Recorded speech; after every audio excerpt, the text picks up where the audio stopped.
Hello, everyone. Welcome. Thank you for joining this session.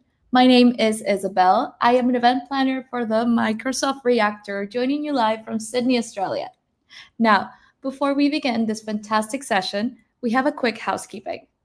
We are committed to fostering a welcoming, inclusive, and supportive environment for both our audience and presenters. While we absolutely encourage engagement in the chat, please let's keep our comments respectful, professional, and constructive throughout the session.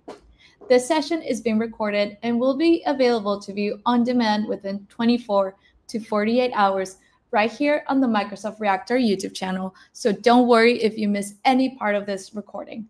I will now be handing over the spotlight to our fantastic presenter, Vic, who will be running this session. Take it away, Vic.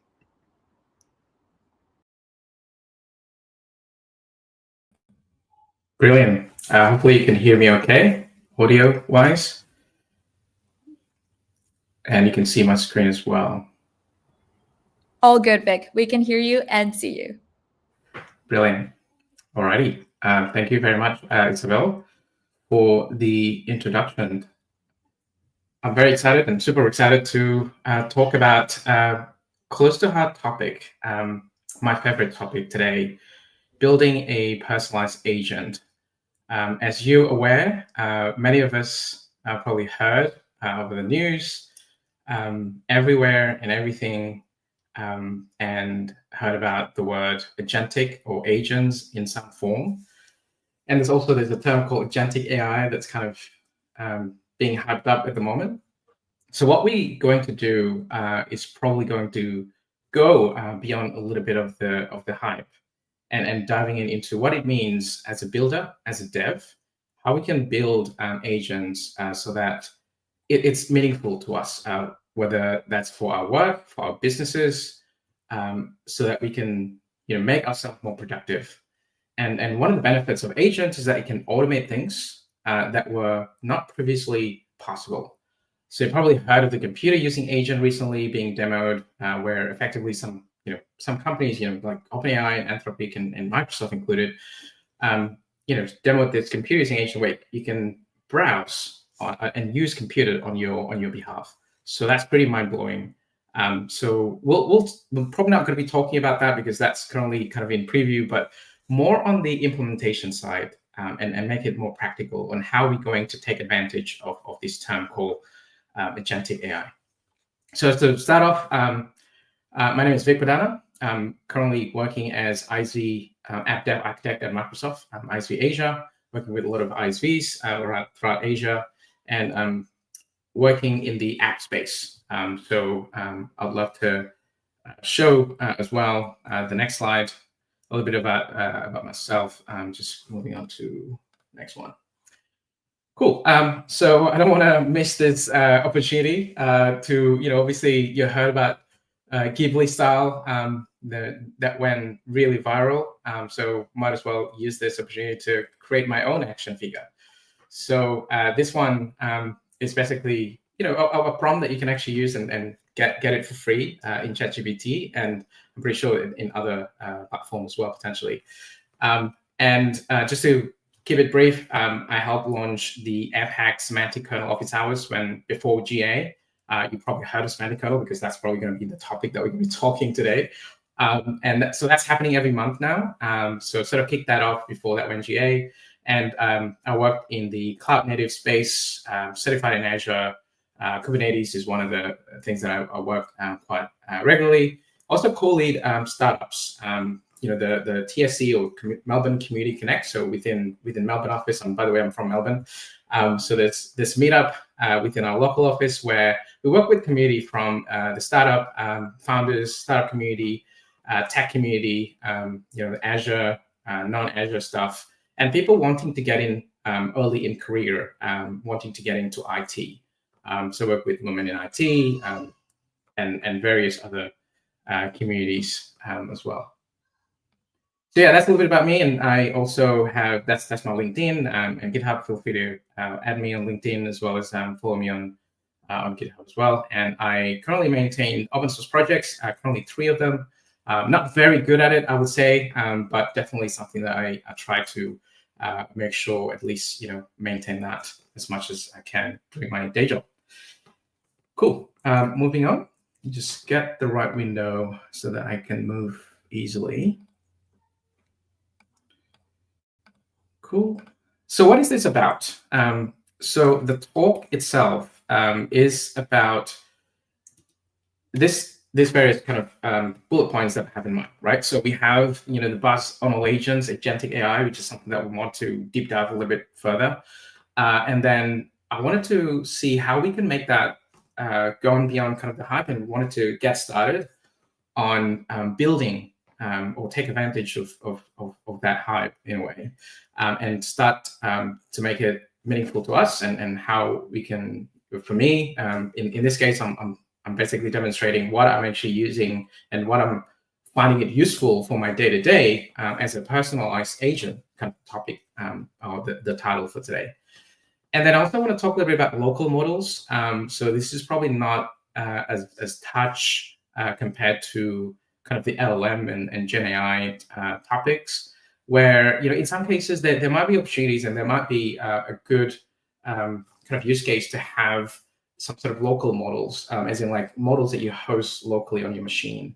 I'm going to demonstrate that, and I think one of the things is that not every company has ability to actually use local hosted models on the internet, and there might be also use cases where it might be like edge things on edge, where on the phone or on an edge devices, it makes sense to have local models.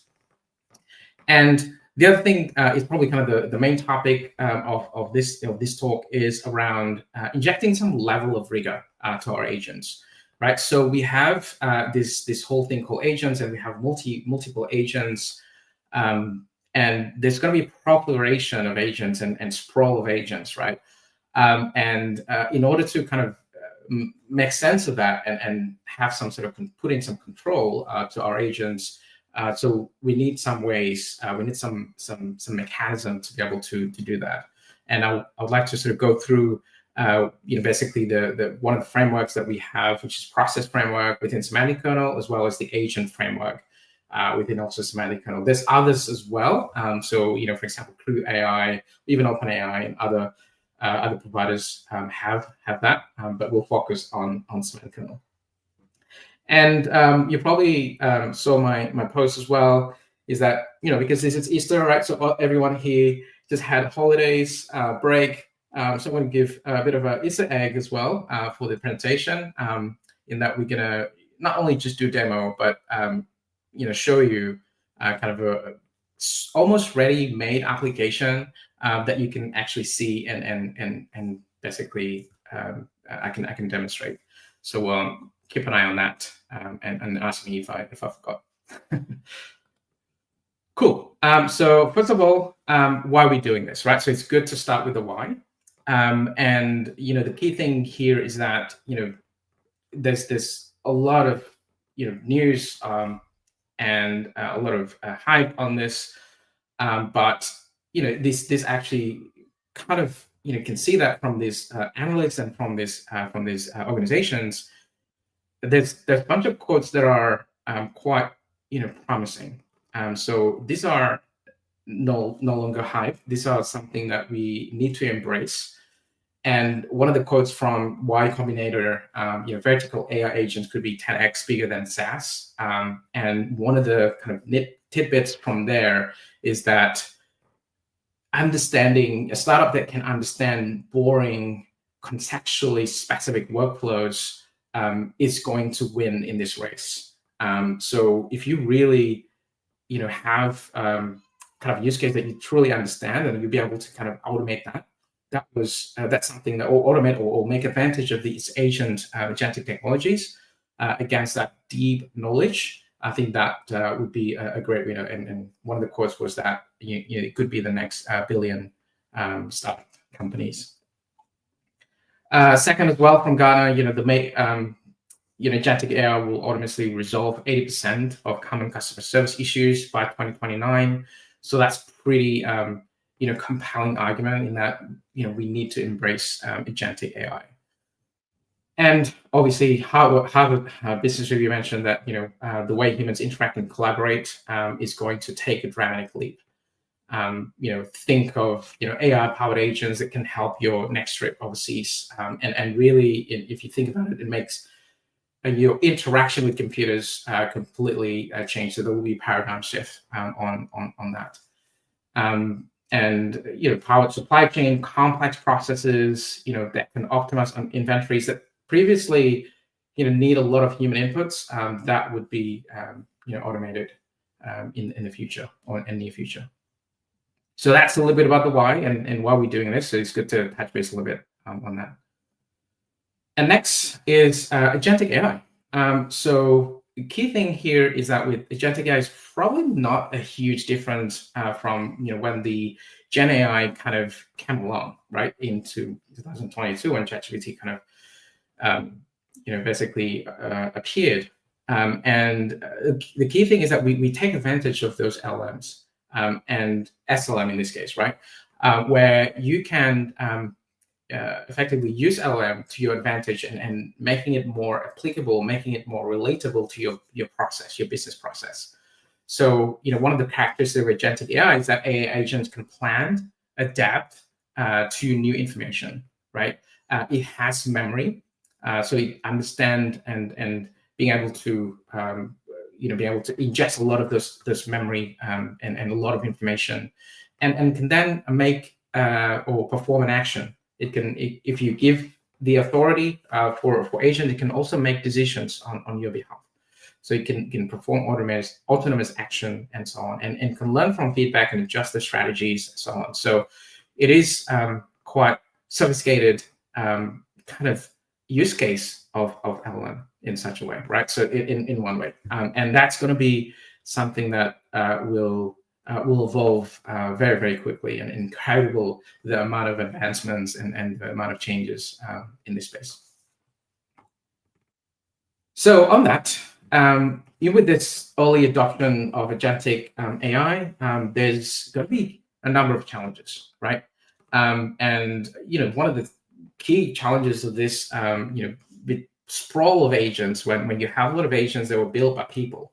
And by the way, you probably heard of the Semantic Kernel and line chain and various things. It tried to kind of bring order to the process and to the LLM in a way, right? And you also think about the recent advancements in protocols that were sort of appeared by Anthropic around MCP, where it kind of aggregates a lot of the various transport mechanism so that it's easier for you to add capabilities to agents, as well as recent as well, where Google kind of kicked off that A2A agent to agent as well protocol. So it's all kind of bring order to all of these agents that people are going to be building, right? No doubt, by now, if you have a way to census those agents, you'll see dramatic amount of growth of number of agents that people have built, whether that's privately, whether that's available publicly. So with that, one of the key things that we need to do is around being able to put some control, put some level of rigor. And also the stateful agents, as you can see here, is something that a lot of companies currently struggling in terms of building that, and that's important that we aware of it. It's good to be able to have a stateless sort of chat assistant, chatbot, and so on, where you can actually ask questions and then you can return answers and so on. But now it's actually gone beyond that. So you actually bring that process, your complex process, and for example, if you are onboarding a new employee, so you need to understand, we need to talk to HR, you need to go to finance, get payroll and all that stuff, information that you need to actually maintain the state across the process. And that's really the crux of the challenge. And predictability as well.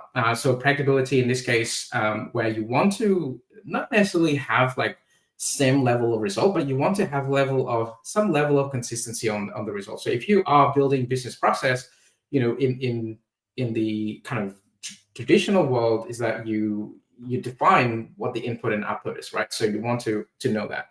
Whereas with agentic AI, there's certain things that have some sort of nuance. There's some certain things that may be outside of the business process, but they are some level of result that you want to achieve. So we want to have that level of predictability as well. So I have the picture of Star Trek, for the Star Trek fan, warping to a new place, which is kind of cool. And with that, I'll introduce you the process. an agent framework. You see some agents kind of flying around. Welcome to this whole world of agents. And we have a framework within Semantic Kernel called Process Framework. So it's basically a mechanism or approach designed to optimize your AI integration. So in this world of Semantic Kernel is that we define that as a process, and within the process there's a bunch of steps, right? And there's also patterns as well. So it's really very, very not different to your business workflow. And sorry about the weekly robot that's keep doing things. And what we have there is that all these agents, effectively, we need a way to build them consistently and reliably. And Semantic Kernel has that agent framework. And then process framework is that you want to bring that over. So you want to deploy some business process. In this case, for example, you want to onboard a new employee, or maybe admit someone to emergency, for example. There's this bunch of steps that you need to go through. And there might be an agent that is responsible for HR information, or deal with HR in HR sort of business HR matters, as well as you have agent that deals with accounting or with payroll. So that's a different agent, and you need to have some sort of order in order to achieve your business goal. So that's pretty much kind of the whole idea about this whole process and agent framework. And obviously, there's a lot of details in there, and you can find more information. I'm not going to go down the concept level, but I want to bring the practical sort of point of view and how you can build them. But the idea is that the patterns, the process, and the steps are the core features of process framework, and it can work hand in hand with agent framework as well. So you can see here the robots basically needs to talk to someone, go to someone, and then basically pass information, go down to the next agent, and so on. So you need to kind of build that flow. So that's it. That's it from for me on the presentation side of things. What I'm going to do next, I'm going to go through the let's build. So we're going to talk about the practical aspects of this. So I'm just going to share a little bit about what I'm building, and this is kind of the Easter egg that I promised. So we've got an app, in this case called SemantiClip. I couldn't come up with a better name, but effectively this is something that I find personal. It's relatable to what I do, right? So I currently program manage a security for ISV series, and by the way, you can look that up on ak.ms Azure ISV security, if I remember that correctly. Please look that up. And I program manage that, and what I do is that we need to publish not only the video on YouTube, but also publish a written form of that video. So we have a blog post that we publish every month. Every time I finish a session, we finish a session, and then as part of that, you're going to need to get the transcript, and then you then convert it into some sort of blog post. So that's exactly it. What I'm going to show you. It's very simple, but it's relatable. Again, the title of this is Building Personalized Agent, and you can sort of bring that, sort of extrapolate that for your own purposes. So that's it. That's the Easter egg logo. You can see it. Cool. So just to give you an idea, right? So what we're doing here is that we have this process, right? So we have process, and then we have a bunch of steps. So we've got prepare video step, where you upload a video, right? And then you upload a video, and then you get the path of that video, and then you transcribe it, because you want to actually get the audio part of that. So we're using I'll show you what it used, but effectively it grabs the audio, and then it can transcribe it into a text. And then I'm going to experiment with this.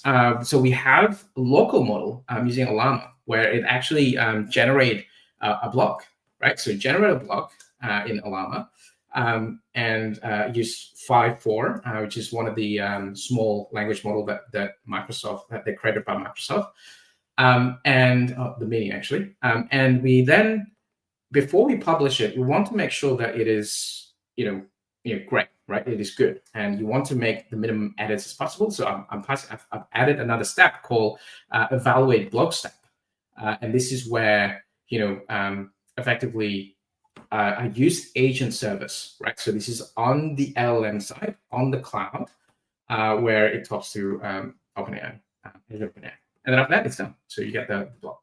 So let's run that. So let me just reshare my screen. And by the way, just while I'm doing it, if there's any questions, please let me know.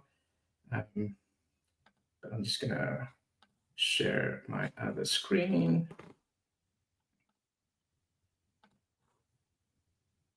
All right, let's get this one.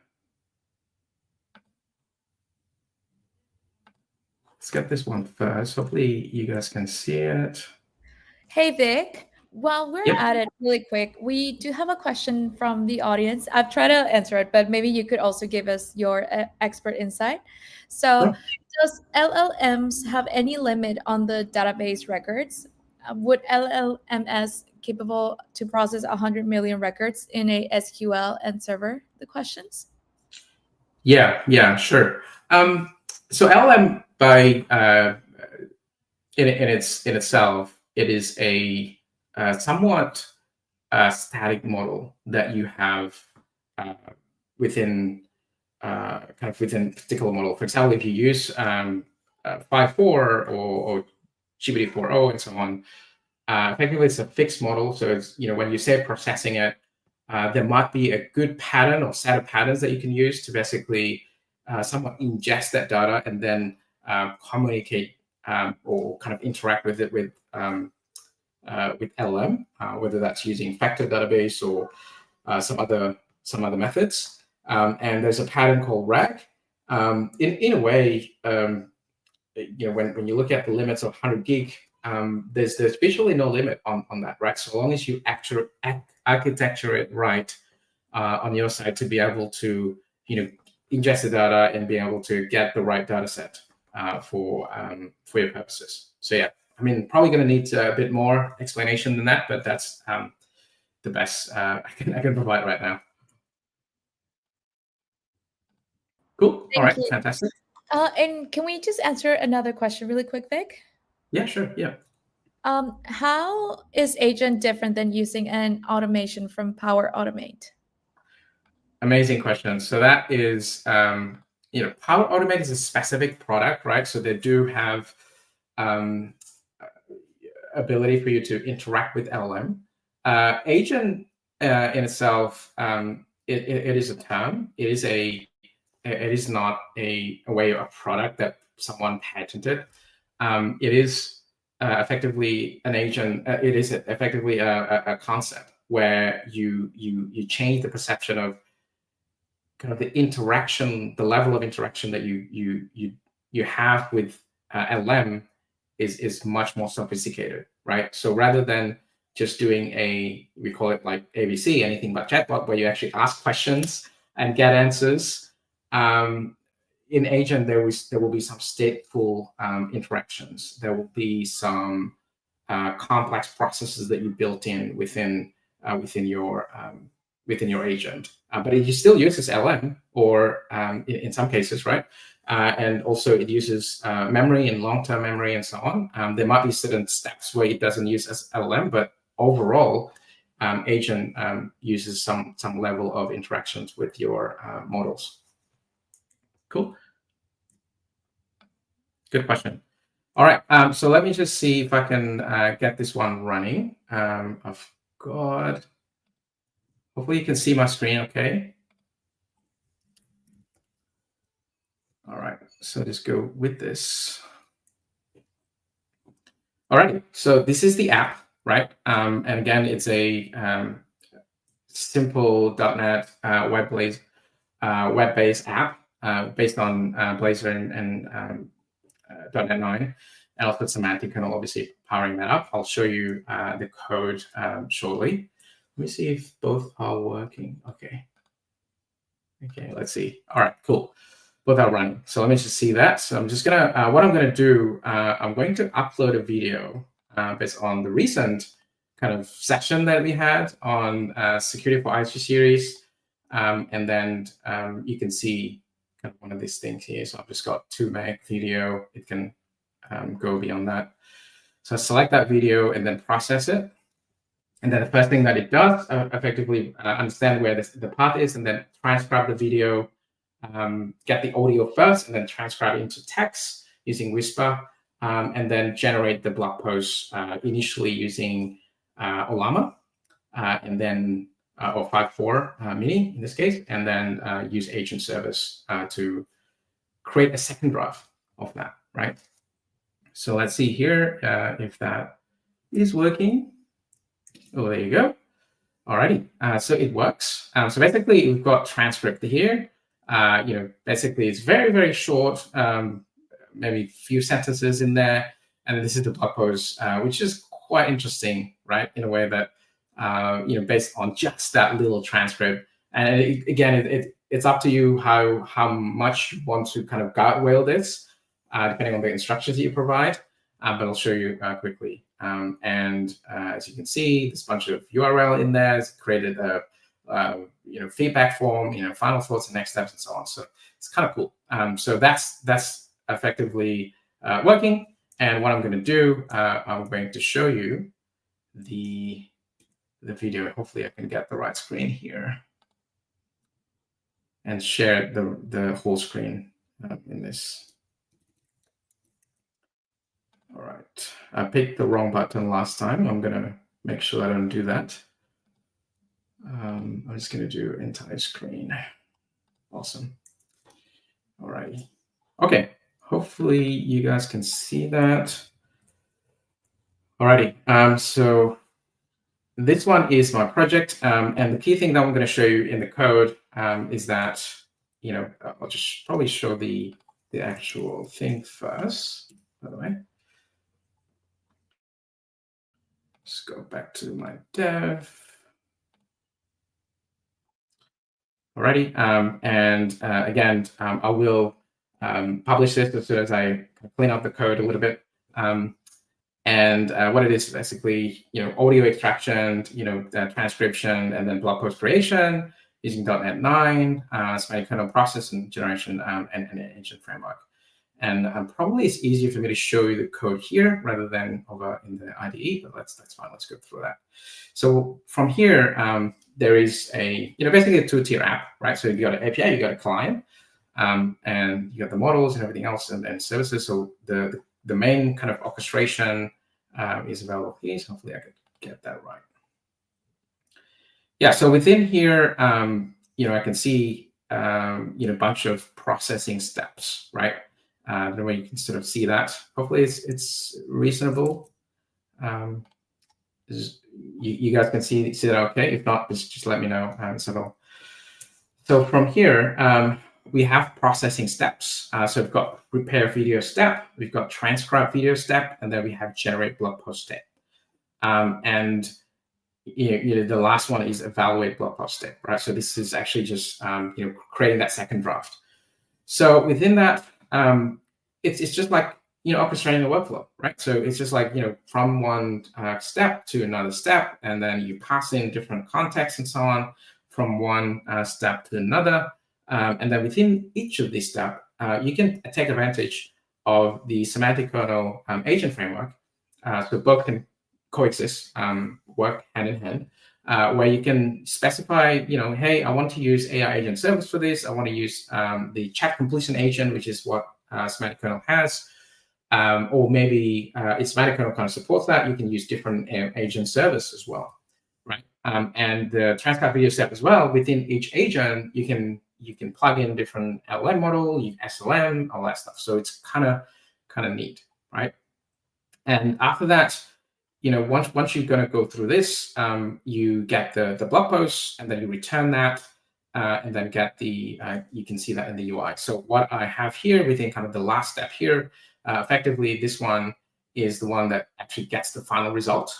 And the final result then will be returned to the API, and then you get that displayed on the UI. So that's really kind of the key crux of this, the code. And what I'm going to show you as well is the Llama models. So let me just see if I can get that right here. you guys can see that okay. Cool. So what we have here is a llama list. Let me just do a llama list. So I got two models in here. I've got 5.4 and 5.4 mini. I'm using 5.4 mini in this case to generate the first blog post. And if I go to my services and then go back to here, I think it's best to actually do in the actual code. Let me just see that. It's easier for me to go through here. Apologies, I had to kind of move back and forth, different UI and so on. But yeah, anyway, so within here, it says the video processing service. And within here, there is the local SLM. So let me just zoom that in a little bit. So, so we have the local SLM model, and then we have Azure OpenAI for Whisper, as well as for chat completion. And this one here is for, the first one here is for the generate blog post step, and then the second one is for the transcribe video step, as well as other stuff as well. And what we have is also the agent service using Azure AI Agent. And I'll show you where you can find it, where you can just need to create a project, and then you basically use Semantic Kernel to manipulate that interaction with agent service. So that's really kind of the high level process. What I'm going to do, just to make it fun, I'm going to run this and debug it. And hopefully this one works okay, because I haven't made any changes to the code. Let's get that. I'm just going to run the API. And then I'm going to run the client as well. I don't need to debug that. That's fine. And then hopefully you guys can see that. If not, please just let me know. Cool. Excellent. So let's do that. I'm just going to upload a video and then do a closing again. Or maybe just choose a different video this time. Let's just, YOLO it. Security process, security priorities, this a bit bigger, and then process video. And then within here, hopefully, fingers crossed, it should actually picked, and then you can see the first generation or the first blog post that it creates, and then after that, the second blog post uses Azure AI Agent Service. Okay, come on, let's see. This is live, by the way, so I'm not recording this, so you see it real. There you go. All right, perfect. So I've got that there. Let me just zoom that in so that you can see it. So within here, basically, I've got just before passing it on as part of the last step, right? So evaluate blog post async in this case, where I have the first draft as well as the second draft. So let me just get this one here, get the value.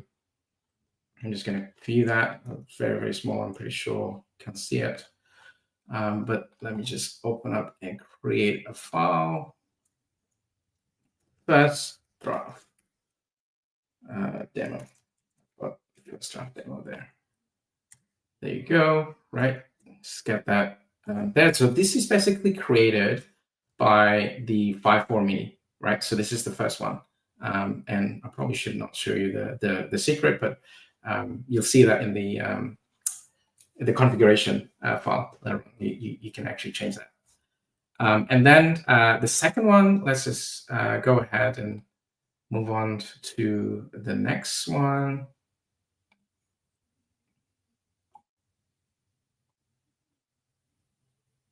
Just the first demo. Let's get the next one there. All right, cool. So now we've got the second draft, right? So we can see here, this is the second draft. So by the way, it's all in Markdown. And then I'm going to create a new one, new file again. Second draft, demo.md. There you go. It's in Markdown. There you go. Right. So you can see, let me just zoom that in a little bit. So that's our Markdown for the second draft using the AI agent service using GPT 4.0 versus the mini version here.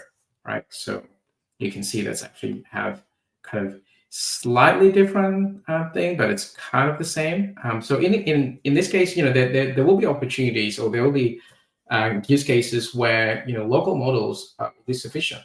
for your activities, right? For your tasks, for your process. But there's also cases where you need that sophistication of large language models when you're dealing with large amount of data and various kind of analytics that you need to go down into, right? So that's basically kind of the different contrasts in this whole two models. And the other thing that I want to show you as well is that you can customize it. I think you can use different model, different. You can experiment with 5.4. You can just experiment with 5.4 mini. And the great framework that you can plug and play, right? So you can just plug a different model. It doesn't work, then move on to the next model, and you can test it out. Which is cool. And what else do I want to show you? So this one is the agent service. We have the two ways you can kind of get the blog post. You basically provide system prompt or instructions. So you probably heard of the concept of a plugin in Semantic Kernel, where you have ability for you to call native code, to basically call APIs or call external services to get input and so on. But you can also provide that in prompt. So if it's kind of semantic, we call it semantic function. It's effectively, it's probably best if you actually do it in YAML or some sort of easier to sort of track and read. So in this case, I've got two kind of instructions here, right? So this is generate blog post, which is the one that you saw for the generate blog post step, and then the other one is for evaluation, for evaluate blog post step. So in this case, we have a generate blog post from the following video, transcript format in Markdown, make sure the Markdown is valid and so on. And then this is basically the output, the input of the transcript, which is being passed in from the previous step. So you saw that in here. There you go, right? So the transcript object that you have, or string in this case. So yeah, so that's basically the process to construct a prompt within Semantic Kernel. And I'll just show you just for to demonstrate is that we have ability also to use native code. So basically, you can create a plugin. Then you can basically run any code in here, right? So you can just go ahead and run a code. And you probably heard of dynamic sessions within Semantic Kernel, where you can actually run this code in a secure sandbox environment that you can then ensure that it has proper security profile within that. So cool. So that's that. I'm just gonna probably show you one more thing, which is the agent service. Let me just see if I can get the right screen in here. Maybe not this one. Okay, there you go. Perfect. I'm lucky. Hopefully you guys can see it. If not, please just let me know. In this case, I've got agents here, right? So a few things I've just run a few times. And this one here is evaluate blog posts. So as you see, the previous instructions that were in the YAML, that are in the YAML, is actually being passed in as part of agent service. Basically, Semantic Kernel creates a representation of agent service in this case, and you can specify different models and so on. And you do need to create a project and then get that connection string and all that stuff. But it's all hopefully documented in the the documentation that I'm going to post shortly. And then you see that it's very much similar thing in there. And within agent service, the benefit, obviously, it's a service, right? So you don't have to maintain it. You don't, in a way, well, you do need to maintain it, but in a loose form, a lot of the monitoring and everything else is kind of built in within the agent service. And you also can interact and go ahead and add actions and give knowledge to the agent service. Cool.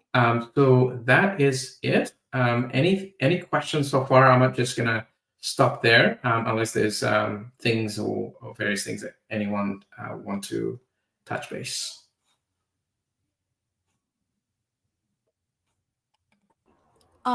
Yes, Vic. Thank you. So we do have a couple questions from our audience. Yep. So the first one, let me see. Oh, actually, I got a couple of slides. Sorry, but Oh, that's go for fine. it. Go for I was it. just gonna, I was gonna share this as completion. Um, yeah. So just to kind of summarize everything, effectively process and agent frameworks, it unlocks a new level of productivity, right? So it brings control, and somewhat, some level of order. So increase some level of predictability. Obviously LLM by definition is that, it's not something that you get a level of, certainty on what the results are and based on probability. But with process framework and agent framework, you can combine and take advantage of the benefits and the value that you get out of the LLM, and bring that to your business process. And it unlocks productivity that previously not really feasible in certain scenarios. So think about where you need to, in a very complex process where you need to do a lot of high level of predictability as well as a high level of analysis. You can actually throw that into LLM, and then make your process simplified, or action it on your behalf. So it's quite interesting level of development that we get out of agentic AI. All right, and then the next thing here that I have is, pretty much that's it. Thank you. That's a little bit, again, picture of me in a doll, an action figurine, and that's my LinkedIn and GitHub profile. So feel free to connect. And I would like to answer the questions now. Cool. Thank you, Vic. So like I said, we do have a couple questions, and the first one is, so this is about the work you were doing. Is this workflow based solely on the AI Foundry panel, or does it involve significant custom coding beyond what's available? Right. So the workflow itself is actually an SDK, right? So it's SDK that is available within Semantic Kernel. So it's a pro code sort of approach. There is, basically when you integrate with AI Agent Service, you can take advantage of those things where you can make a call to Agent Service and create a representation of agent within Semantic Kernel. So it's all based on code. But there are low code option of building agents, right?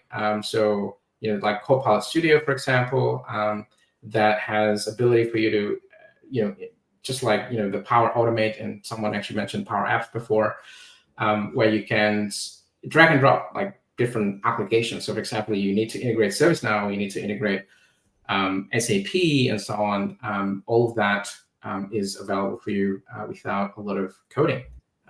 So definitely this is the pro code approach, and you can certainly combine it, right? So you can have coding in the pro code for your sort of custom workflows.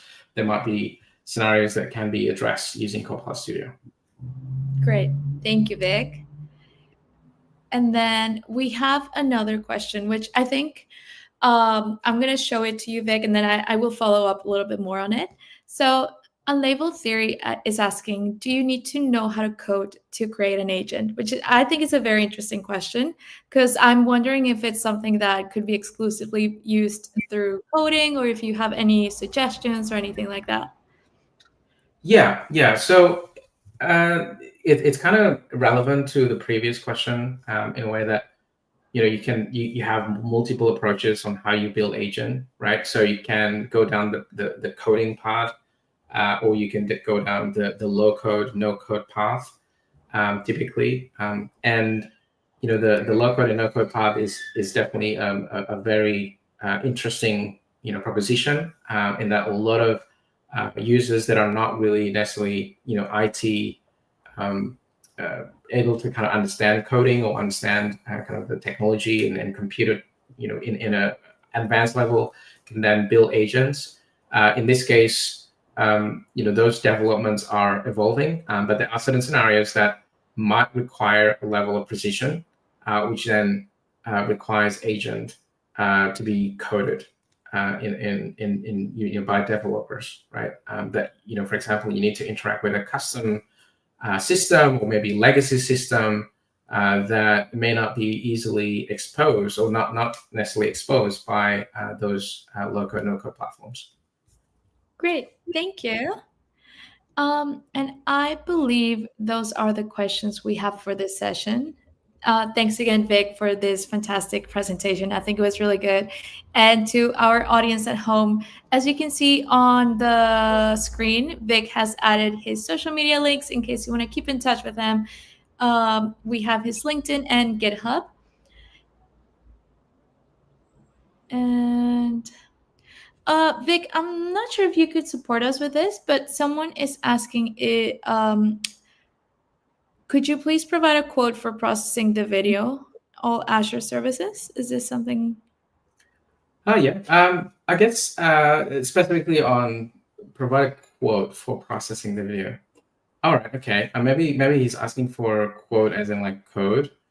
Yeah. So I plan to actually release SemantiClip, the Easter egg sort of hidden thing that I built for this. So stay tuned on that. I have that sort of ready and just need to do some final polishing, make sure that I remove all the unnecessary code. And you probably heard of kind of the term of vibe coding, where there's a lot of that being done by that. So we need to make sure it's properly done.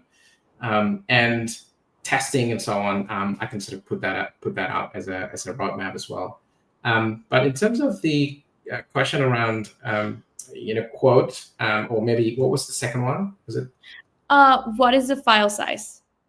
Oh yeah, okay. The file size, I made that configurable. So basically, right now, I haven't actually dealt with. I haven't put in mechanisms to kind of deal with large sizes. I limit it to 30 megs at the moment, but something that look forward to community contribution on that to do some chunking or do some interesting things on that. Certainly, with pipelining and building ability for you to kind of pipeline videos and so on, you probably heard of a project called Kernel Memory. So that's something that would be interesting to use within kind of the semantic kernel space. And there are many libraries out there as well. Thank you, Vic. And I believe we are right on time, Vic. So I think it's time to wrap up this session. But once again, just promoting Vic a little bit more, you can find Vic on LinkedIn and GitHub. Again, like you mentioned, just stay tuned on his platforms because he will be releasing some content in the future. And thank you all. In case you missed any part of this live stream, you will be able to rewatch in 24 to 48 hours right here on the Microsoft Reactor YouTube channel. But in that case, I will end this live stream. Thanks again, Vic, for joining us today. This was a great session, and hopefully we'll see you again. Lovely. Will do. Absolutely. Thank you, everyone. Appreciate it. Thank you, everyone.